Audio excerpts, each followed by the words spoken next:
Donc, l'accès à la justice. Donc, moi, je me souviens déjà, ça fait déjà 15 ans. Donc, moi, je me souviens déjà, ça fait déjà 15 ans, mais à la fac de droit, c'était probablement un des sujets qui nous faisait vibrer les cordes de notre cœur d'éventuels juristes. On était là pour changer les choses, on était là pour améliorer, mais qu'est-ce que ça veut dire? C'était la question qu'on s'est posée. On a vu que c'est un concept qui regroupe deux éléments, un accès et aussi la justice. Qu'est-ce que ça veut dire, la justice, pour nous? Et vous allez comprendre, c'est le schéma, le petit dessin qu'on a choisi. Parce que quand on dit justice, cet élément-là, on a réalisé qu'il peut avoir autant de définitions qu'il y a d'humains sur la planète. Par moment, si on est juriste, on va parler de justice procédurale. Mais l'être humain normal qui n'a pas de cours de droit et qui n'a pas nécessairement comme activité principale la défense collective des droits, par exemple, dans les milieux d'où est-ce que nous, on provient, pour lui, ça ne veut pas dire la même chose. Pour lui, ça veut dire l'égalité des chances, ça veut dire avoir une bonne vie, ça veut dire participer à la société. Donc, on a tenté de voir comment est-ce qu'on peut trouver un amalgame entre la définition du commun des mortels et du milieu duquel nous provenons en tant que juristes pour bien définir qu'est-ce que cela voudrait dire. Et est-ce que vous pensez qu'on a trouvé une définition qu'on peut vous présenter aujourd'hui? Voici la justice. La réponse est non, malheureusement. Mais toutefois, il y a des réflexions qui se font. Donc, on a pu voir, et Roderick MacDonald a fait énormément de travail quand ça vient à cela, de voir qu'il y a eu des vagues de réflexion en matière d'accès à la justice. Donc, donc, comme je le mentionnais tout à l'heure, c'est un problème, on est pleinement conscient. On l'entend à chaque ouverture quand le barreau en parle, on l'entend dans les milieux communautaires, on l'entend dans les couloirs des tribunaux, on parle tout le temps d'un accès à la justice déficient d'ordre général. On comprendra que nous autres, on s'intéresse particulièrement à l'accès à la justice pour les consommateurs, mais toute cette réflexion s'inscrit très bien. On voit ici, il y a des vagues qui ont été identifiées, des solutions qui ont été proposées avec chaque vague de réflexion. La première vague, c'est ce qu'on a appelé l'accès aux tribunaux et aux avocats. Donc, c'est 60-70 environ, mais on se rappelle qu'avant ça, c'était plus axé sur est-ce que le consommateur, le justiciable avait une journée pour parler à un juge. The day in court. C'était vraiment ça le concept avant qu'on arrive aux années 60 et 70.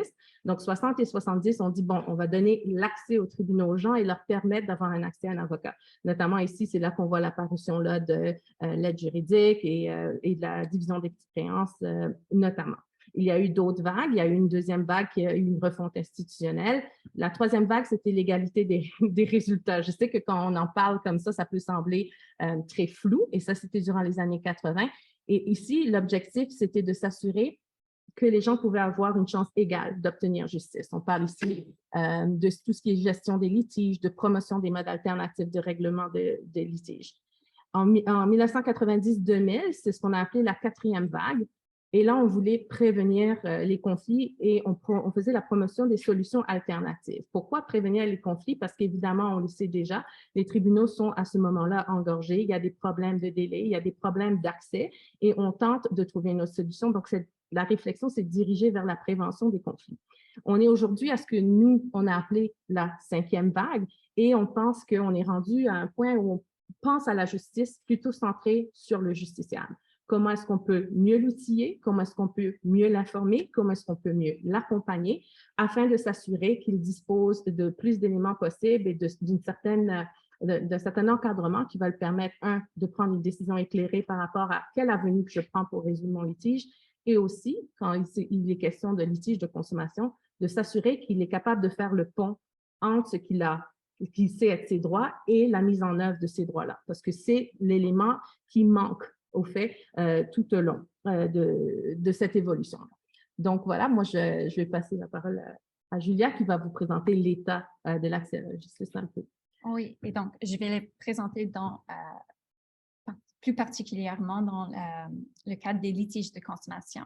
Donc, juste avant de parler des barrières à l'accès à la justice pour les consommateurs, on peut constater ici sur ce tableau que les litiges de consommation sont très, très fréquents. Ici, dans le tableau, c'est un tableau qui indique le pourcentage des gens avec un problème juridique ou plus. On peut voir que 22,6% des personnes qui rencontrent des problèmes juridiques rencontrent des problèmes en matière de consommation. Et ce chiffre, ça peut être même plus parce que la deuxième colonne là, c'est Les gens rencontrent très souvent aussi les problèmes de dette, ce qui pourrait être des problèmes de consommation aussi.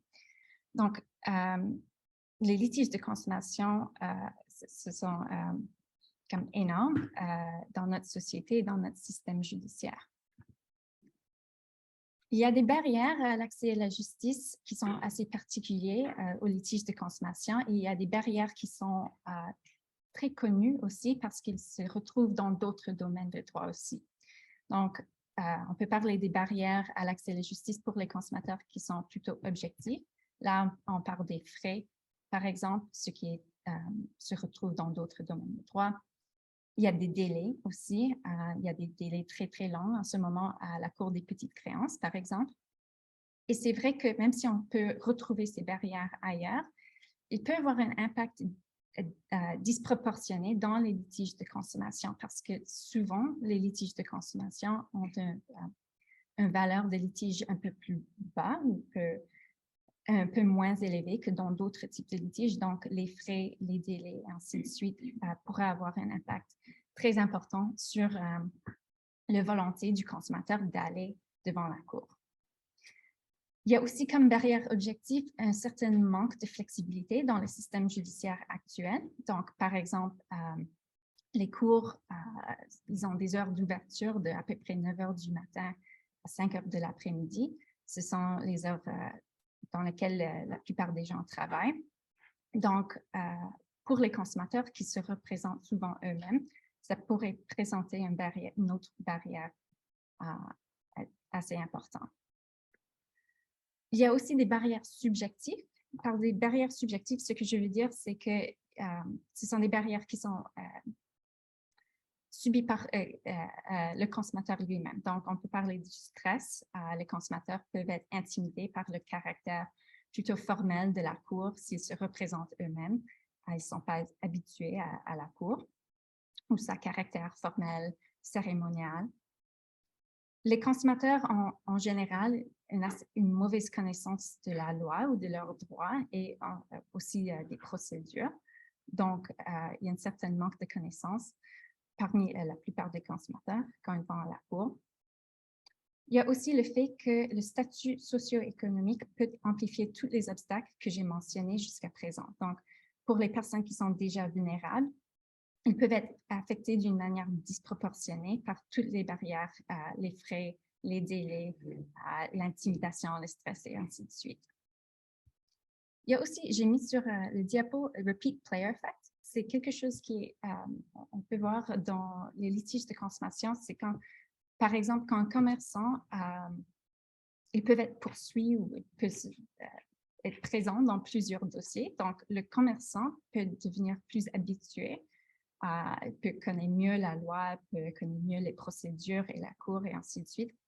Souvent, pour le consommateur, c'est la seule fois qu'il se trouve à la Cour. Donc, le commerçant, il a un certain avantage s'il est un repeat player. Et donc, on peut constater que tous ces facteurs-là, ils jouent un peu en faveur du commerçant. Et en droit de la consommation, on constate que normalement, en général, il y a un déséquilibre entre le commerçant et le consommateur et on peut voir que ce déséquilibre est perpétué un peu par toutes ces barrières.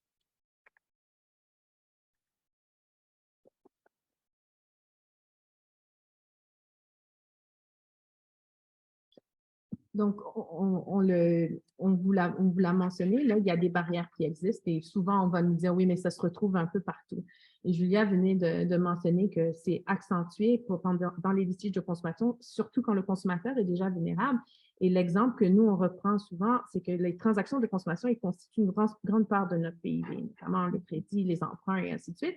Et imaginez combien de fois par jour on fait une transaction et on s'expose à un risque d'un litige et la manière répétée que ce litige peut se présenter dans nos vies. Et l'exemple que nous, on prend souvent, parce que c'est un exemple que nous rapportent nos membres, qui sont les associations de consommateurs sur le terrain, un frigo qui se brise, la personne ne peut pas attendre les 598 jours que ça prend pour voir un juge, en ce moment, la division des petites créances. Donc, souvent, cette personne-là, elle va soit abdiquer en s'achetant un autre frigo ou elle va trouver des alternatives. Bien sûr, il y a, comme je disais tantôt, c'est pas vrai que rien n'a été fait, qu'on se retrouve maintenant devant une situation qui est fort déplorable pour un pays très développé d'ailleurs. Il y a des solutions qui ont été proposées, on vous les a mis sur les diapos. Donc, il y a eu toutes ces solutions proposées pour améliorer l'accès à la justice de manière générale pour l'ensemble des justiciables. Et certaines d'entre elles ont été réfléchies surtout pour les litiges de consommation ou en tenant compte de manière particulière des attributs des litiges de consommation. Il y a l'aide juridique, l'assurance frais juridique, les divisions des petites créances, les actions collectives, plus récemment les centres de justice de proximité qu'on retrouve seulement au Québec. Il ne faut pas oublier que c'est une recherche qui a été financée par le gouvernement canadien, donc on s'est intéressé à toutes les mesures dans l'ensemble du Canada, les services pro bono et les cliniques juridiques et les modes alternatifs de résolution de litiges. Donc, c'est sûr, je parle probablement à des gens qui sont pleinement conscients de l'existence de toutes ces mesures et qu'elles représentent des avantages et des lacunes pour la majorité d'entre elles. Ils ont eu des impacts variés sur l'accès à la justice, tantôt pour les consommateurs ou les justiciables de manière générale. On ne va pas les passer une à la fois là, pour mentionner, par exemple, que l'aide juridique en matière de consommation, c'est pratiquement pas possible. L'assurance frais juridique, bon, oui, on ne va pas parler à quelqu'un, mais après, qu'est-ce qui se passe? Vous vous souviendrez de notre route vers l'accès à la justice qu'on a eu comme image tout à l'heure. Donc, à chaque fois qu'on s'arrête à une de ces solutions, qu'est-ce qui se passe à la fin? Est-ce qu'on arrive à la mise en œuvre de notre droit? Donc, on va s'intéresser à quelques-unes d'entre eux. On va parler plus particulièrement des divisions des petites créances et des modes alternatifs de résolution de litiges. Mais aussi, on sait que l'action collective, là, ça a été réfléchi et surtout pour les litiges de consommation, la majorité des dossiers qui sont ouverts une majorité des actions collectives sont surtout des litiges de consommation, mais toutefois, comme le rapportait la professeure Catherine Pichet en 2019, là, il y a des délais importants que ça prenait, encore une barrière qu'on a déjà identifiée qui se reproduit dans un véhicule qu'on a mis en place justement pour améliorer l'accès à la justice, que ça prenait en moyenne, elle disait, 2 ans et 185 jours pour atteindre le stade de l'autorisation seulement. Et nous autres, on a plein de dossiers au bureau qu'on a déposés en 2010 et que ça a été entendu par un tribunal cette année. C'est quelque chose que, oui, ça s'explique par le fonctionnement, la complexité du dossier, la lourdeur de ce véhicule-là, mais il n'en demeure pas moins que si on parle d'accéder à la justice, d'arriver à la mise en œuvre de nos droits, on doit constater qu'il y a un petit problème. Donc, j'en ai dit trop alors que j'ai dit que je n'allais pas en parler non plus. Oui, on peut passer aux petites créances où on peut constater qu'il y a peut-être des problèmes aussi. Donc, les petites créances ils ont apparu dans toutes les provinces canadiennes au courant des années 70. L'objectif, c'était pour vraiment faciliter le recours pour des faibles réclamations monétaires, donc en favorisant de cette façon un meilleur accès à la justice. L'idée, c'était de limiter la valeur monétaire des réclamations, limiter la compétence du tribunal. Et il y avait d'autres mesures mises en place pour vraiment le rendre plus accessible aux consommateurs ou aux autres personnes qui ont des litiges de faible valeur. Donc, par exemple, la représentation par avocat est interdite. Il y a une procédure qui est simplifiée et le juge joue un rôle plus actif, plus inquisitoire. Donc, l'idée, c'était que ça devrait être plus simple, plus facile pour les gens d'utiliser que la Cour supérieure, par exemple. Toutefois, la mise en place des divisions de petites créances a ignoré plusieurs barrières à l'accès à la justice dont on vient de parler.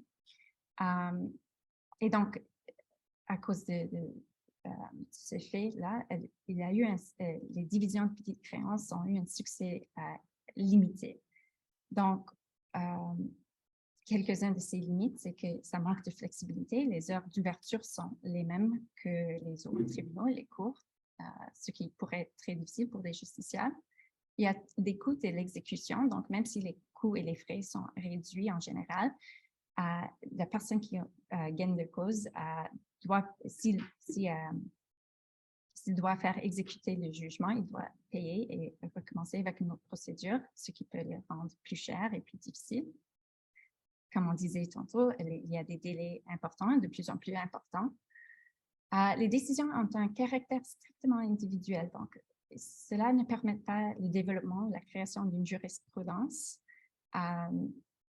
Et de plus, cela pourrait avoir comme effet des jugements un peu différents d'un cas à un autre, même dans des situations similaires. Et finalement, il n'y a pas beaucoup de soutien pour le justiciable ou le consommateur qui l'utilise. Donc, il n'y a pas d'information juridique qui est fournie par la Cour et les consommateurs restent informés, non pas informés de leurs droits et de la loi.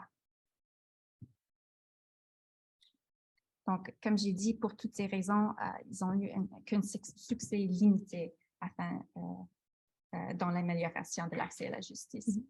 Et si je peux me permettre de rajouter, on constate, là, c'est pas nous qui le disons, c'est la revue de la littérature qui est claire. Les gens, ils utilisent de moins en moins les divisions de petites créances pour toutes ces raisons-là. Et on va le voir un peu plus loin. On a fait un sondage auprès de consommateurs à travers le Canada pour voir pourquoi est-ce qu'ils ont recours à d'autres modes alternatifs plutôt que de déposer devant les tribunaux. Et on va voir que les barrières jouent énormément. Et donc, qu'est-ce qu'on peut faire là quand on est rendu que même la cour qu'on a créée, qu'on a appelée la Cour du peuple à cette époque-là, ne répond pas ni aux besoins, ni aux aspirations que nous, le système judiciaire, le système de justice avait pour cette cour-là. Donc, il y a une lacune importante.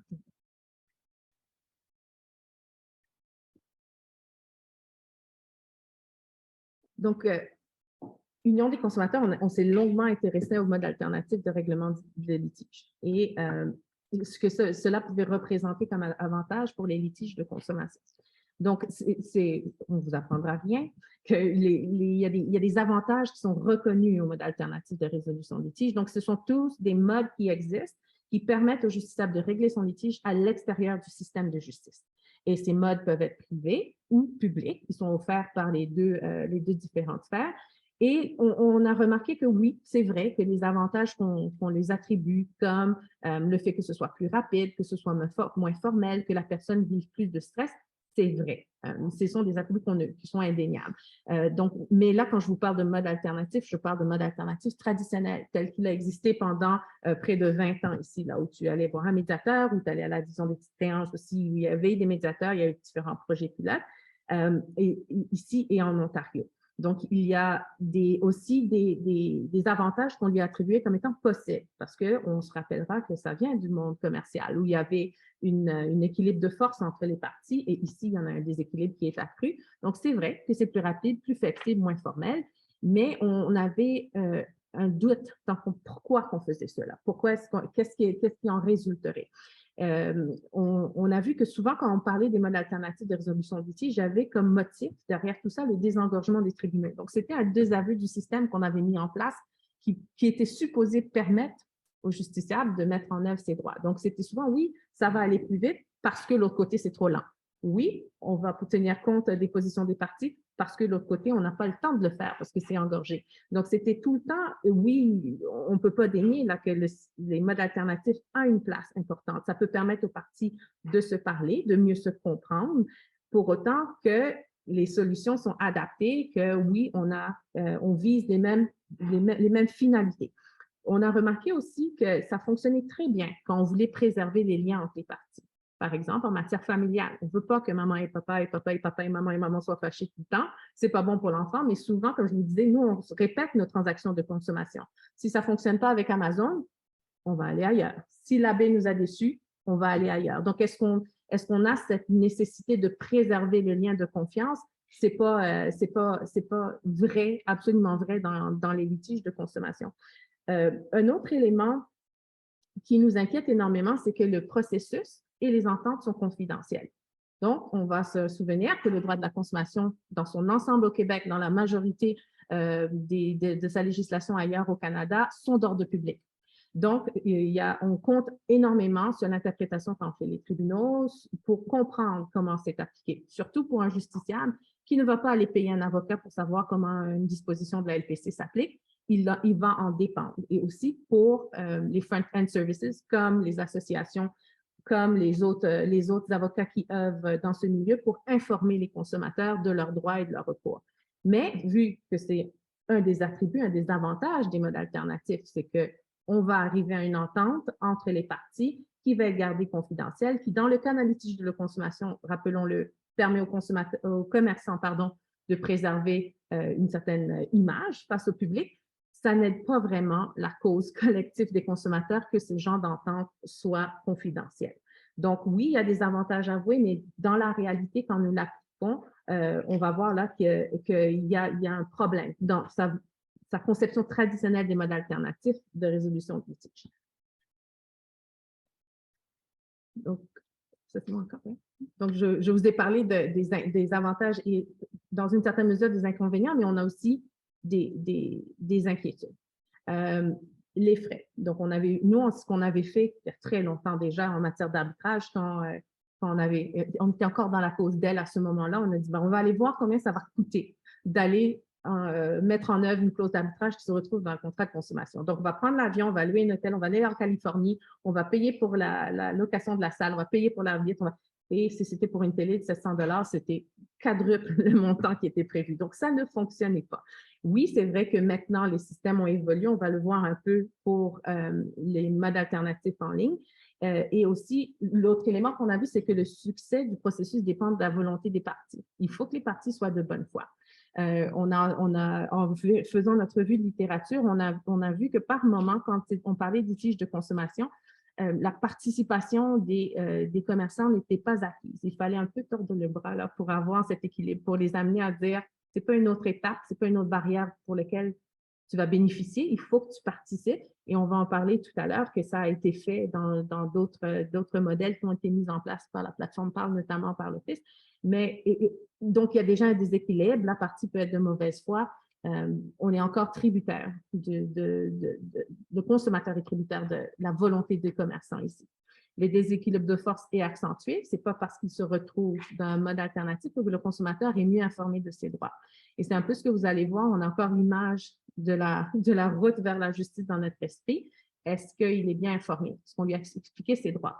Est-ce qu'on lui a dit comment le droit s'applique à son dossier pour qu'il puisse choisir quelle solution est adaptée à son problème qu'il rencontre? Et encore, on retrouve encore le squeaky wheel effect. Donc, les commerçants qui passent régulièrement à travers le processus ont une meilleure connaissance que ceux qui ne le font pas.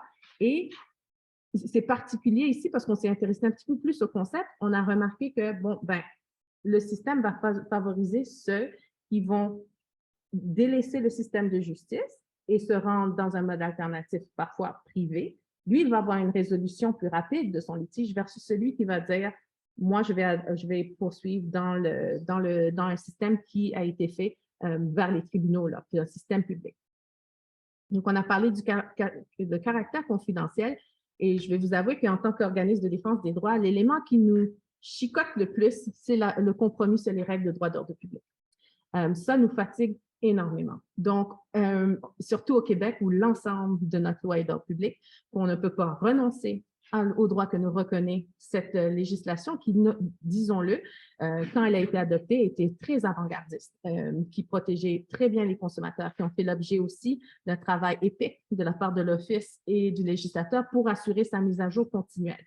Donc là, on est en train de dire on va continuer à adopter des mesures de protection d'une partie vulnérable dans une relation contractuelle, mais on va permettre que le consommateur renonce à ce à quoi il a réellement droit, en toute connaissance de cause ou pas, ça dépend, dans un système qui est à l'extérieur des tribunaux. Donc, c'est un élément que je pense qu'on ne tient pas suffisamment en compte quand on en parle.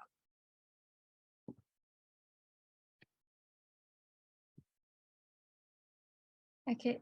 Donc, un développement récent et qui est de plus en plus répandu depuis le début de la pandémie, c'est de faire des règlements des litiges en ligne, particulièrement des règlements des MAL, des modes alternatifs de règlement des litiges en ligne. Et on a constaté dans notre sondage et dans la littérature que de le faire en ligne, il a les mêmes avantages que les MAL et en fait, les avantages sont un peu, on peut dire qu'ils sont amplifiés. Donc, quand on parle des avantages des modes alternatifs, les règlements des litiges comme des frais minimes ou des coûts des plus bas, ils sont même plus bas lorsqu'on fait le MAL en ligne normalement. Par exemple, il y a moins de coûts indirects pour aller à la médiation. Il y a d'autres avantages comme les délais sont plus cours, il y a beaucoup plus de flexibilité si les gens ne doivent pas se déplacer ou peuvent faire des échanges sur leur ordinateur. Et de plus, ça peut améliorer l'accès ou faciliter l'accès ou la participation pour les gens qui par exemple, ils habitent dans une région éloignée ou ils ont un handicap et donc c'est difficile pour se déplacer. De faire les marles en ligne peut améliorer l'accès pour ces personnes-là. Un autre avantage, ça pourrait être la distance qui est gardée entre les parties. Ça se peut que dans une litige, ça sera un avantage de garder une certaine distance. Ça dépend du litige et des parties. L'inverse est vrai aussi. Donc, de faire les marles en ligne, on peut constater de le faire en ligne, on a toutes les mêmes limites dont on vient de parler. Notamment, comme Yannick disait, le compromis potentiel sur les droits d'autres publics. Il y a aussi la limite avec les marles qui est, s'il ne fonctionne pas, si par exemple la médiation échoue, le consommateur qui a un problème et qu'il veut le régler, il doit, après avoir essayé le marle, et après que ça ne fonctionne pas, il doit recommencer à zéro. Il doit aller déposer sa demande à la cour et puis attendre les 500 jours et payer les frais. Donc, il faut recommencer tout le processus. Ça continue d'être une limite, même si le marle est en ligne, par exemple. Il y a aussi le fait qu'il y a une barrière technologique. Donc, même si l'utilisation d'un ordinateur peut faciliter l'accès pour certaines personnes, l'inverse est vrai aussi. Donc, pour ceux qui n'ont pas accès à un ordinateur ou à Internet ou qui ont une faible alphabétisation, cela pourra limiter leur accès. Et il y a aussi le fait que les échanges sont moins personnels. C'est vrai qu'on perd quelque chose quand on communique en ligne ou par Zoom ou même par écrit. Donc, d'une certaine manière, c'est utile de garder une distance entre les parties, mais ça peut être un inconvénient aussi d'avoir trop de distance quand c'est en ligne. Donc, Julia le disait, quand on a regardé les marles, on a vu que souvent, on les a regardés pour voir est-ce qu'il y en a qui existent, est-ce qu'il y en a qui s'intéressent particulièrement en litige de consommation. Et bien entendu, on a vu la plateforme PAL, qu'on connaît très bien au Québec, qui semble très bien fonctionner. Mais une des difficultés, c'est une fois, si ça fonctionne, c'est bien. Si ça ne fonctionne pas, c'est comme si c'était un arrêt dans la route de l'accès à la justice. Comment est-ce qu'on fait pour reprendre, pour se rendre jusqu'au bout? On doit reprendre le chemin traditionnel, comme je disais, avec les mêmes barrières qu'on a tenté d'éviter tout à l'heure. Donc, on s'était dit, bon, est-ce qu'un tribunal spécialisé en litige de consommation éviterait cela? Et on a été très surpris quand on a fait cette étude-là, c'était déjà en 2010-2011, que ce concept, il existait déjà. On l'a vu dans 8 juridictions différentes. Donc, on est allé voir comment est-ce qu'il fonctionne, pourquoi est-ce qu'il était là, est-ce qu'il fonctionnait bien, est-ce qu'il rencontrait les mêmes barrières que les autres tribunaux traditionnels. Donc là, on a vu, si on adopte un marle en ligne et que ça échoue, on retombe dans un tribunal régulier. Malheureusement, on était content à ce moment-là de voir que ces tribunaux existaient, qu'ils fonctionnaient, qu'ils avaient une vocation sociale aussi. Parce que les gens, on voit que certains d'entre eux en Inde, par exemple, ils disaient, mais les gens, ils ne vont pas parcourir à ces distances-là. Ils se retrouvaient dans des régions. Ils tentaient de l'adapter à la situation sur le terrain. Les montants pour déposer une demande étaient moins, mais toutefois, on était encore dans cette idée que la justice était un lieu physique où la personne devait se rendre pour pouvoir voir un juge, pour pouvoir déposer une demande et pour pouvoir avoir une résolution de son problème. C'est un autre fait surprenant, c'est que ces tribunaux, dans la majorité, ils avaient intégré un mode alternatif à leur processus. Donc, c'est cette idée maintenant que la justice, c'est aussi prendre en charge le consommateur ou le justiciable du début jusqu'à la fin. Ce qu'il soit capable d'avoir une résolution de son litige au courant ou à la fin, c'est ça l'objectif. Donc, il y avait des modes alternatifs là, qui étaient de médiation, de négociation qu'on retrouvait dans ces tribunaux-là. Donc, 10 ans plus tard, on a décidé de refaire l'exercice, mais avec la pandémie, c'était un petit peu plus difficile parce qu'on n'a pas pu parler aux gens comme on l'avait fait la première fois. On a constaté qu'il y a eu des changements, oui, des grosses réformes, notamment en Australie, mais pour la majorité de ces tribunaux, ils sont demeurés les mêmes. Ils continuent à avoir un volume de dossiers incroyable, mais ils rencontrent les mêmes problèmes qu'une cour de justice physique. Les longs délais, c'est le plus gros problème qu'on a rencontré. Les délais sont extrêmement longs, beaucoup plus longs qu'auparavant. Et aussi, un des problèmes qu'on a vu aussi, c'était que, surtout en Inde, les décideurs ne connaissaient pas nécessairement le droit et que l'application était pas à la hauteur. Donc, oui, ça existe ailleurs, ça peut fonctionner, mais est-ce que quand c'est physique, ça va rencontrer les mêmes barrières qu'un tribunal traditionnel tel qu'on le connaît? Et la réponse semblait être oui. Donc, il va falloir maintenant qu'on tente de le réfléchir autrement.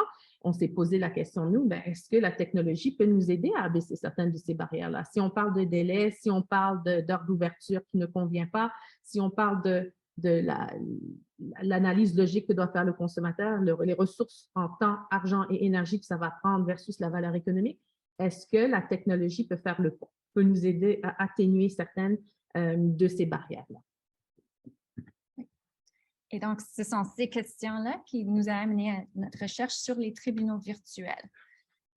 Juste avant de parler des tribunaux virtuels qui existent déjà, je dois définir l'idée parce que, comme Yannick disait, on a commencé la recherche en 2019, on a terminé en 2021. Il y avait un grand changement entre-temps avec la pandémie. Les cours ont commencé à vraiment offrir de plus en plus de services en ligne, par exemple des audiences par visioconférence, le dépôt des demandes de documents en ligne.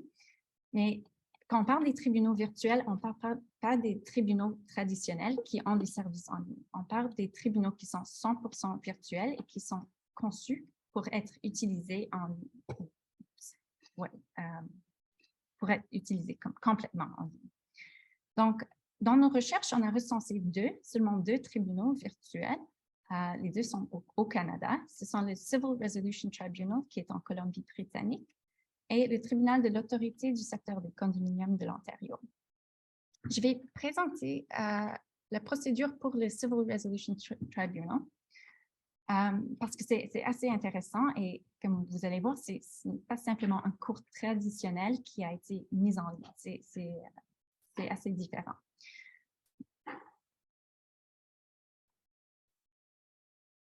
Donc, juste pour situer un peu le tribunal, ça a été commencé en 2012 avec un projet pilote.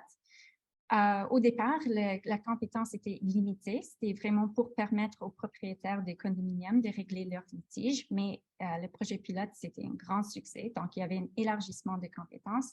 Maintenant, la Cour peut entendre des réclamations de 5 000 $ et moins. Donc, c'est un type de division de petites créances. Et la compétence aussi pour juger des litiges concernant les dommages subis en accident automobile. C'est tout public, c'est lié à l'État de Colombie-Britannique, ça fait partie de leur système judiciaire public. Et quand nous avons parlé avec une conseillère juridique du tribunal, elle nous a expliqué que c'était vraiment conçu pour être centré sur le justiciable. Donc, l'idée, c'est que le justiciable reçoit tout le soutien nécessaire pour déposer la demande, faire la négociation, aller à l'adjudication et ainsi de suite. Et de plus, parce que c'est tout en ligne et parce que c'est centré sur le justiciable, le système doit, la conseillère juridique nous a expliqué que ça doit être capable de s'adapter aux commentaires des utilisateurs. Donc, s'il y a quelque chose qui n'est pas clair, le tribunal peut adapter. Donc, le processus, c'est ici. La première étape, comme vous pouvez voir sur le diapo, c'est l'explorateur des solutions. Et c'est vraiment un service en ligne qui fournit de l'information juridique. C'est interactif, donc on peut répondre à des questions sur son litige. Et le système essaie d'identifier automatiquement la catégorie de litige, de fournir des informations utiles. Et si le problème est...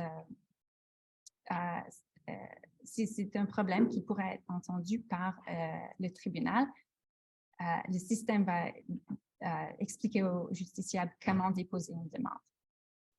Donc, si le justiciable dépose une demande, c'est le système qui va notifier la partie adverse de l'ouverture du dossier. Ensuite, la partie adverse va répondre, sinon on peut avoir un jugement par défaut. Mais si la partie adverse répond, on va au deuxième étape, ce qui est la négociation. Donc, la négociation, c'est un marge et c'est intégré à la procédure du tribunal. Les parties peuvent négocier s'ils trouvent une entente qui est acceptable. Il peut se retirer du processus ou il peut demander au tribunal de le rendre comme ordonnance. Ensuite, si la négociation échoue, on peut passer aux troisième étape, ce qui est la facilitation ou la médiation. Il y a un tiers neutre du tribunal qui est impliqué à cette étape. Le tiers ou le médiateur pourra suggérer des solutions, pourra même donner un avis sur la situation juridique dans certaines circonstances. Et cette personne-là va gérer un peu le dossier aussi.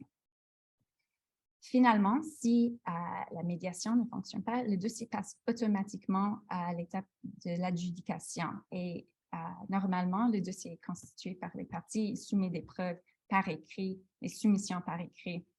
Et il n'y a pas normalement, il n'y a pas d'audience. Les décisions seront rendues par un adjudicateur selon la base des soumissions et des preuves écrites. Et si je peux me permettre ici, peut-être, je pense qu'une des choses que la Civil Resolution Tribunal a fait, c'est de démystifier, de montrer que cela pourrait fonctionner, que ça peut exister. On ne l'a pas retrouvé sous cette mouture-là nulle part ailleurs dans le monde. C'est vraiment en Colombie-Britannique que cela est le plus avancé. Et ça vient aussi, je pense, enlever l'image, là, parce qu'on sait que notre profession juridique est une profession qui est très attachée à ses traditions, que ce n'est pas un robot qui est en train de rendre la décision, que ce n'est pas l'intelligence artificielle à fond avec toutes les craintes que les gens pourraient avoir, que c'est vraiment des êtres humains qui sont là, qui travaillent pas nécessairement dans un bâtiment, parce que là, ici, la vision de la justice n'est pas un lieu physique, mais plutôt un service qui doit être rendu de manière le plus optimale par l'État. Donc, c'est dans cette perspective qu'a été réfléchie la Civil Resolution Tribunal. Et une autre chose qui nous a énormément intéressés quand on leur a parlé, il disait que l'information qui est donnée, il est adapté à un niveau de langage de, je pense que c'était cinquième année. Je pense, oui. Et là, je dis, mais c'était très paternaliste. Je dis, non, on s'est basé sur des études, sur des données du niveau de compréhension de la population la plus vulnérable de la Colombie-Britannique et on s'est assuré d'offrir un service qui est adapté. Et bien sûr, je suis sûre que votre tête foisonne. Là, il y a plein de trucs où on doit se poser la question. Par exemple, est-ce qu'on a expliqué les droits? Est-ce que la personne elle est bien informée, ainsi de suite? Dans notre recherche, on y va plus profondément pour voir les mesures qu'ils mettent en place pour atténuer certaines des inquiétudes qu'on peut avoir relativement à un fonctionnement d'un tribunal complètement en ligne. Mm-hmm. Oui, et une autre chose à ajouter, c'est les décisions, lorsqu'il y a une décision qui est rendue, et on peut voir en bas du diapo, les deux colonnes, ça indique combien d'utilisateurs ont utilisé cette étape-là. Donc, on peut voir que la plupart des gens règlent leur dossier lors des premières étapes de négociation, de médiation ou même avant. Et il y a seulement quelques-uns qui vont jusqu'au bout. Mais lorsqu'il y a une décision, ces décisions sont publiées sur le site Internet du tribunal et sont exécutoires sous réserve d'appel. Je vais juste parler un peu des chiffres parce que il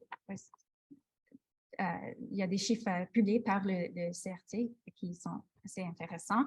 Donc, en 2020, ils ont réglé d'une façon ou d'une autre à peu près 5300 dossiers. Et quand je dis d'une façon ou d'une autre, je parle des négociations, des médiations et des décisions rendues par le tribunal. Quant aux frais pour l'État, le tribunal a coûté en 2020 à 2021 à peu près 12,5 millions de dollars. Les délais sont très, très courts pour ce tribunal. Le CRT vise un règlement complet des litiges à l'intérieur de 90 jours, mais en fait, il y a un délai médian de résolution de 45 jours ou un délai en moyenne de 79 jours. Les frais sont minimes, d'entre 75 et 200 dollars pour tout le processus. Ça dépend du nature du litige et il faut payer un petit peu plus pour accéder à chaque étape. Donc, si on commence avec la négociation et on règle un dossier à l'étape de la négociation, ça pourrait être 75 $ total pour l'utilisateur. La représentation par les avocats est autorisée, mais ce n'est pas encouragé. Et comme je disais, le système est conçu pour que les utilisateurs n'en aient pas besoin. Et il y a un grand taux de satisfaction parmi les utilisateurs. Par souci de temps, je ne vais pas répéter le processus pour le deuxième tribunal virtuel qu'on a recensé, le TASC. Je vais juste noter que le tribunal a été créé en collaboration avec le laboratoire de cyberjustice de l'Université de Montréal. Donc, c'est possible qu'il y en a quelques-uns qui le connaissent bien déjà. Et le processus est à peu près la même. On a une étape d'information juridique où le justiciable est guidé vers des solutions et d'informations utiles. Ensuite, il y a des marges qui sont intégrées au processus. Et puis, au cas où il y a besoin, il y a une audience de décision finale.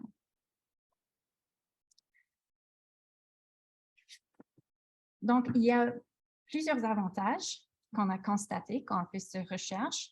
Les tribunaux virtuels, ils répondent aux barrières que nous avons vues avant, ou ils répondent à plusieurs des barrières que nous avons vues.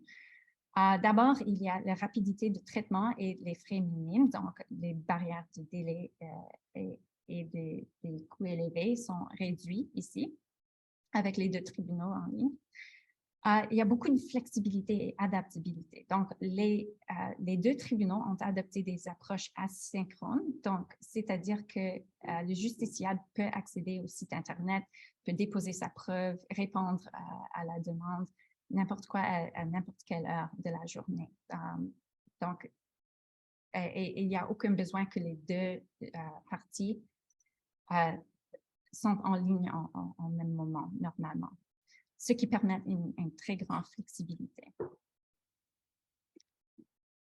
Il y a le fait que le MARL est intégré au processus, ça donne tous les avantages des modes alternatifs de règlement de litige au tribunal. Donc, pour les gens qui peuvent négocier leur dossier, ils ont des délais même plus courts. Il y a aussi la recherche de consensus, le fait que les parties peuvent garder un certain rapport de relation. Tout ça est intégré au processus. Et de plus, parce que le MARL est intégré dans un processus au tribunal, cela peut atténuer certains des inconvénients qu'on a vus avec les MARL avant. Par exemple, quand on parle ici de prise en charge du dossier, ce qu'on veut dire, c'est que lorsque, par exemple, si la médiation échoue ou si les négociations ne fonctionnent pas, dans ce processus-là, on ne doit pas recommencer à zéro. On va continuer automatiquement à l'étape de l'adjudication. Donc, les barrières qu'on a vues avec les MARL avant ne se reproduisent pas nécessairement ici dans les tribunaux virtuels. Et finalement, on peut parler de l'application et du respect du droit. Donc, toute l'intégration des MARL à un processus judiciaire permet d'assurer le respect des principes de justice fondamentale lors des médiations, des négociations.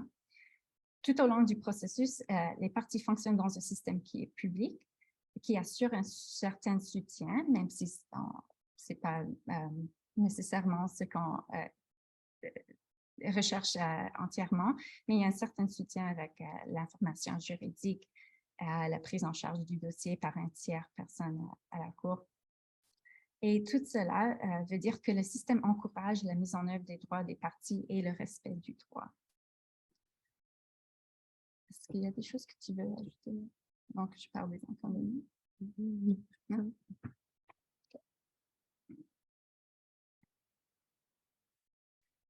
Donc, on a constaté quelques inquiétudes dans la littérature quand on étudiait ces tribunaux en ligne.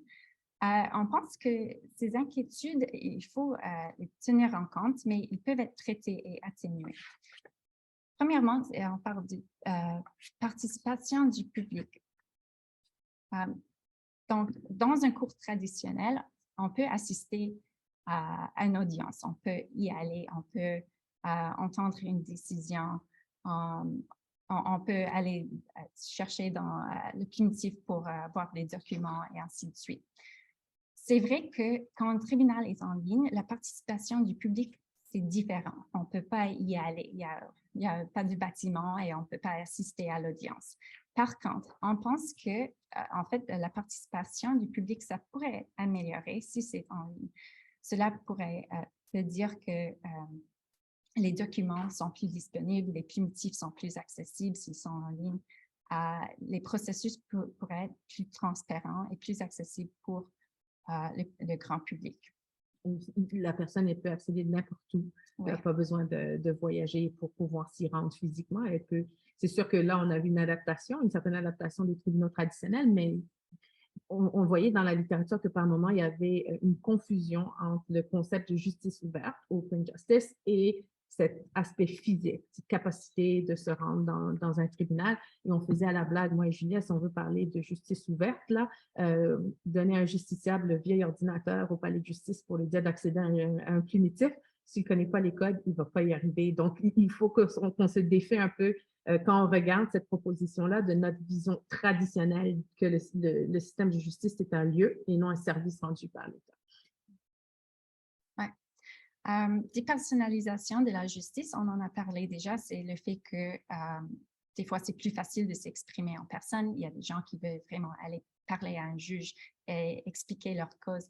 Et c'est vrai que c'est un peu perdu dans un processus virtuel, mais cependant, pour d'autres personnes, ça pourrait être un grand avantage s'ils préfèrent communiquer par écrit, par exemple. Donc, c'est un avantage et une limite au même temps.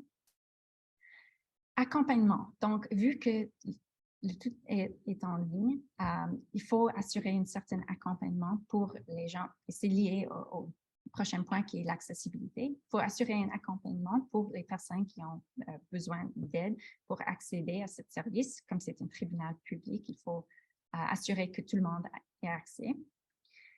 Mais on peut aussi parler de l'accompagnement d'une façon plus large.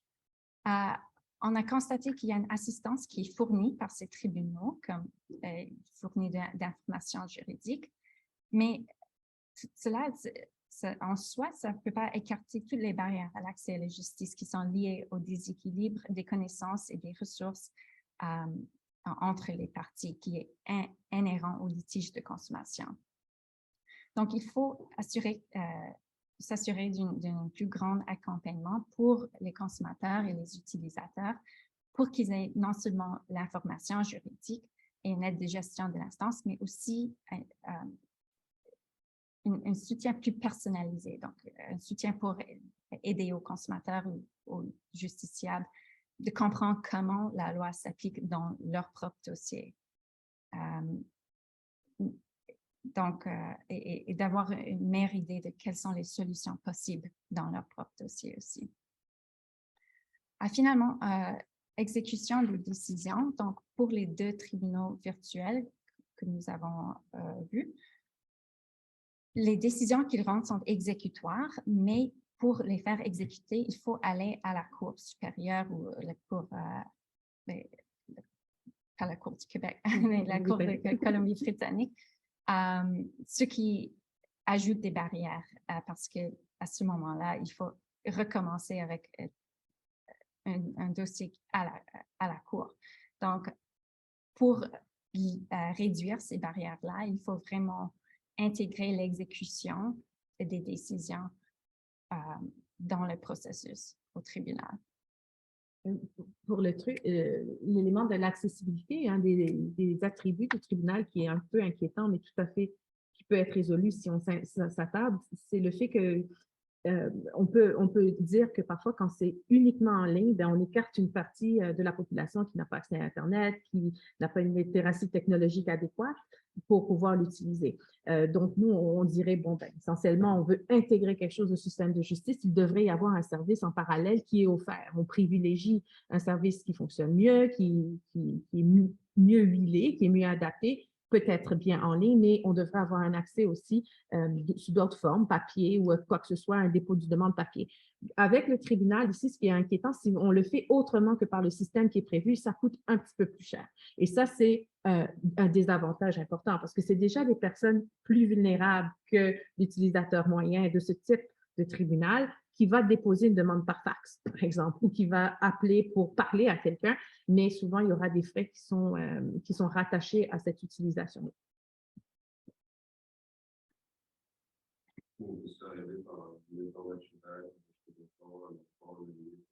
Oui, oui. Donc, c'était une des... C'est ça, ils ont parlé des front-end services dans notre échange avec eux pour dire, ben oui, on est conscient qu'il peut y avoir une barrière additionnelle, mais on travaille aussi avec les milieux pour trouver des gens qui sont plus proches de ces personnes vulnérables, là, pour les aider à compléter leur demande. Donc, on a vu tout ça, là, on s'est intéressé à ça pendant 2 ans, on a dit, ben, c'est fantastique, mais là, on est rendu à une perception de l'accès à la justice qui s'inscrit dans un continuum. On comprend qu'il faut avoir une prise en charge du début à la fin. On va parler du prochain. On le voit, là, ça doit être l'information qui est fournie, et pas uniquement de l'information juridique, mais peut-être un accompagnement et des conseils juridiques pour dire à la personne, voici comment la loi s'applique à ton cas et voici les solutions. Et on est tous avocats, là, en pratique. Oui, mais c'est quoi que je fais? Et on a tous fait du bénévolat sûrement, et la personne dit, oui, mais qu'est-ce que je fais? Mais je ne peux pas te dire qu'est-ce que tu fais, parce que c'est de l'information juridique. C'est sûr que ça risque de changer avec les nouveaux changements législatifs et ainsi de suite, on le souhaite, mais même dans ce système-là, il faut qu'il y ait un certain accompagnement. Si les MAL existent et ils sont intégrés, ce que nous prenons, il faut aussi que s'ils échouent, on passe directement à l'étape suivante de l'adjudication où la décision sera rendue par un juge impartial là, qui va s'assurer de l'application de la règle de droit.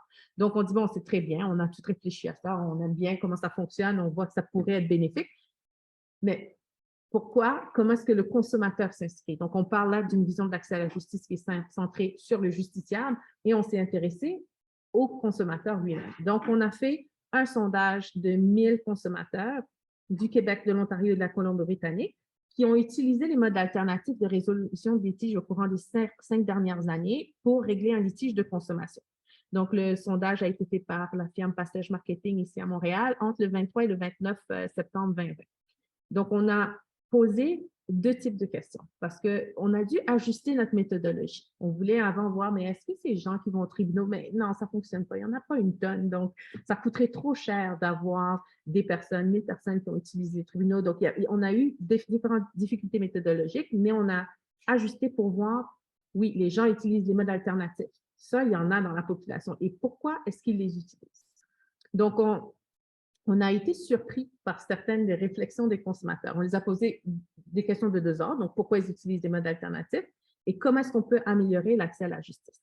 Donc, évidemment, les avantages qu'on vous a présentés tout à l'heure ont été un des éléments qui ont incité les gens à avoir recours à un mode alternatif de règlement de litige. Ils parlent des coûts, de la facilité, de la rapidité, du fait qu'ils n'avaient pas à se déplacer, qu'ils avaient accès à leur dossier en tout temps. Et il y avait des considérations plus négatives aussi qui sont apparues, mais relatives au système de justice. Ils disaient, le système de justice, lui, il était trop compliqué. Il y avait une incertitude quant aux résultats. On ne connaît pas les arguments juridiques qu'on peut invoquer et qu'on peut présenter devant les tribunaux. Donc, on réalise là qu'ils ne prennent pas l'accès des MAL parce qu'ils jugent que c'est super comme service, mais parce qu'il y a un désaveu du système de justice. Il s'est tout le temps opposé à tous les attributs négatifs du système de justice. La personne va dire, oui, mais là-bas, c'est trop long, donc j'ai fait autre chose. L'autre élément qui est un petit peu perturbateur, mais pas étonnant, c'est qu'il ne s'agit pas d'un choix de processus qui est réfléchi ou éclairé. Et ça, c'est un peu désolant. On dit, ben, voici, c'est quoi la médiation, négociation et tous les différents types. Lequel vous avez choisi? Négociation. Décrivez-le. Non, mais c'est de la médiation. On a fait le sondage, on a fait des entrevues d'approfondissement parce qu'on trouvait trop de disparités. Les réponses ne fonctionnaient pas. Il y avait des éléments qu'on trouvait un peu louches et on a réalisé que les gens ne savent pas quel mode alternatif qu'ils utilisent. Puis il dit, ben, on me l'a proposé, je suis allée avec celui-là. Est-ce que tu sais que c'est la médiation? Non. Est-ce que tu sais que c'est la négociation? Non. Donc ça nous éveille un peu au fait que le consommateur, il ne veut pas un système de justice parfaite, il veut juste un résultat. C'est à nous, en tant que officiers de la justice, c'est à nous, en tant que société, d'assurer qu'on en donne un qui respecte les principes de justice naturelle et qui le protège le plus possible. Donc ça, c'était un peu étonnant. C'était de la médiation. Est-ce qu'il y avait un médiateur? Non. Okay. Donc, on voit là que le choix n'est pas nécessairement pleinement conscient et réfléchi. Somme toute, ils nous disent qu'ils sont très, très satisfaits du résultat. Et ils disent que la majorité des gens sont satisfaits pour différentes raisons. Et ils nous ont expliqué un peu pourquoi est-ce qu'ils ont réglé leur dossier. Parce que le taux de satisfaction est élevé, le taux de règlement aussi est élevé. Certains disaient que la compensation offerte était satisfaisante. Ils avaient un sentiment d'avoir obtenu justice et que leurs droits ont été respectés. Il y avait trop d'incertitudes dans le système de justice. L'entente était mieux que rien, et ça, c'est la partie la plus désolante, parce qu'on se rappellera que ce sont des dispositions d'ordre public, et ils avaient un désir d'en finir rapidement. Donc, ça s'oppose au long délai des tribunaux. Ils avaient aussi cette volonté d'éviter les frais de justice, dès que ça coûtait trop cher d'aller devant les tribunaux, de faire exécuter la décision, et ainsi de suite. Donc, on voit là qu'ils sont contents, mais c'est presque par dépit. C'est parce que le système qui nous soutiendrait vraiment, qui est supposé nous permettre de mettre en œuvre nos droits, est si défectueux qu'on va accepter quelque chose qui est de moindre, qui a des effets moindres pour nous. Et on leur a demandé quels étaient, selon eux, les éléments qui clochaient le plus dans le mode alternatif qu'ils ont choisi pour résoudre leur litige de consommation. Et c'était le manque d'information et le manque d'accompagnement. Donc, on a posé la question, est-ce que vous avez reçu un dépliant ou une explication? C'est vrai qu'il y avait des personnes ici qui utilisent la plateforme Parle de l'Office. On le voyait, c'était très évident parce qu'ils nous disaient avoir reçu une information accrue, mais il en demeure pas moins qu'une fois qu'ils ont reçu cette information, ils ne la comprennent pas nécessairement et ils ne savent pas comment l'appliquer à leur dossier. Donc, ils finissent au fait de prendre une décision non pas sur le bien fondé de leur recours ou de leurs arguments, mais plutôt sur le fait que c'est mieux que rien. Et ce qui est quand même un peu désolant quand on veut mettre en œuvre des droits qui sont dans le public. Donc, on leur a aussi, on leur a aussi demandé, vite comme ça, qu'est-ce qu'on pourrait faire pour améliorer l'accès à la justice, quels seraient leurs besoins. Et c'était un peu dans le sens de ce qu'on dit, là, quelque chose qui est centré sur l'empowerment du consommateur. Donc, il parlait d'éducation, sur les options de règlement de litige, de programmes gouvernementaux gratuits pour de l'information et des avis juridiques, mais qui est publicisé, qu'on sait que ça existe, qu'on peut y avoir recours, des programmes gouvernementaux de ressources et d'accompagnement juridique. Il disait aussi qu'il fallait faire un gros revamping complet du système de justice, les qualifications des juges et aussi un ombudsman qui a du mordant. Et ça, vous voyez, c'est le genre de réponse qu'ils ne savent pas nécessairement comment ça s'inscrit dans tout le système. Ils répondent vraiment face à leur vécu et comment est-ce qu'ils ont pu résoudre leur litige. Donc, on voit là que quand ce processus-là se situe à l'extérieur du système, il donne lieu à un compromis de la règle de droit et que les consommateurs ne sont pas nécessairement informés tant en ce qui concerne le processus, comment est-ce qu'il fonctionne et qu'est-ce qu'il est, et non plus sur la règle de droit qui est applicable à leur cas. Donc, il y a lieu de se questionner à ce moment-là si l'accès à la justice tel qu'on l'a défini précédemment, là, comme un consignum qui répond aux besoins des consommateurs, qui permet une mise en œuvre de leurs droits, est réellement amélioré par l'utilisation des marques alors qu'ils se situent à l'extérieur du système de justice.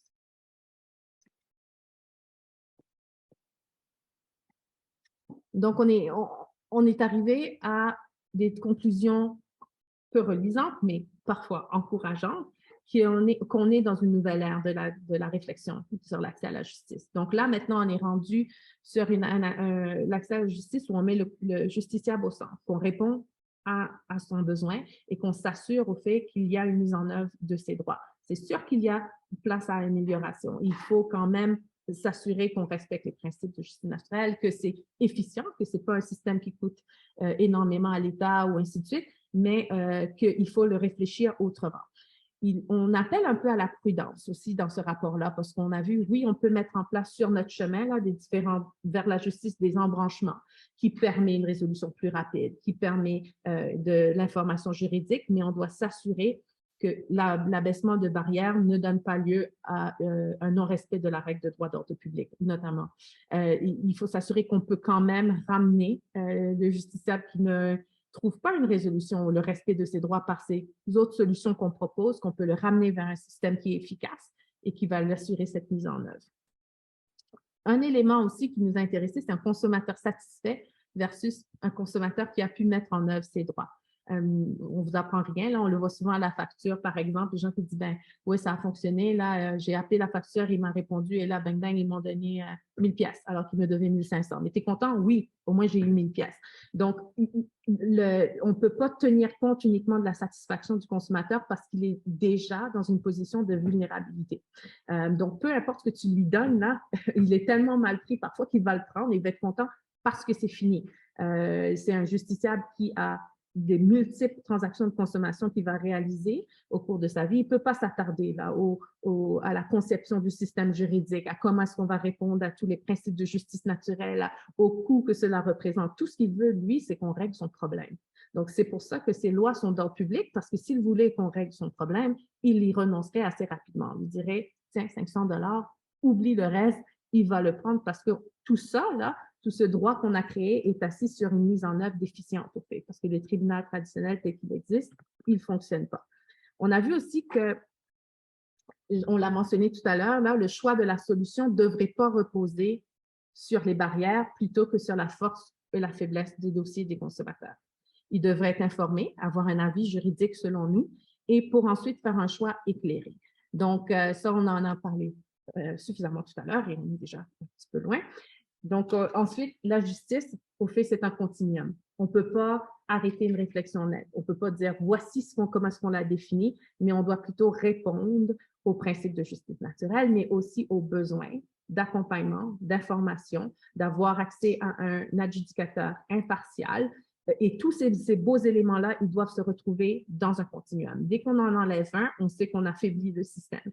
Maintenant qu'on peut le concevoir, on a fait quelques recommandations et vous allez remarquer qu'au fait, Julia va vous les présenter, ils ne sont pas nécessairement des attributs d'un tribunal en ligne, comment est-ce qu'il serait majestueux et beau et comment est-ce qu'il fonctionnerait, mais plutôt une invitation à la réflexion. Oui, donc juste pour terminer nos recommandations, c'est vraiment la mise en pied, si on met ensemble tous les constats, toutes nos recherches, ce qu'on trouve le plus prometteur, c'est de mettre en pied un tribunal dédié aux litiges de consommation, mais qui intègre le marbre au processus, comme nous avons vu avec les tribunaux virtuels, qui permettent aux consommateurs d'obtenir une décision exécutoire, qui garantit un accompagnement, comme Yannick vient d'expliquer, et qui est virtuel, donc qui utilise les technologies pour faire le pont entre le justiciable et la justice, comme tu disais. Pour ce faire, on pense qu'il y a à peu près 3 étapes. Premièrement, on recommande aux gouvernements provinciaux chargés d'assurer l'accès à la justice à étudier les possibilités que soit mis sur pied ce tribunal dédié aux litiges de consommation en ligne. Deuxièmement, on propose le lancement d'un projet pilote visant la création d'un tel tribunal. Et finalement, on pense que c'est essentiel que les différentes parties prenantes, les universitaires, la magistrature, les organismes de défense des droits des consommateurs, sont tous invités à participer à l'élaboration d'un tel tribunal. Donc, on va prendre des questions, mais merci d'être venu en personne et en ligne. Et merci aussi au Laboratoire de cyberjustice de nous avoir accueillis aujourd'hui pour cette présentation.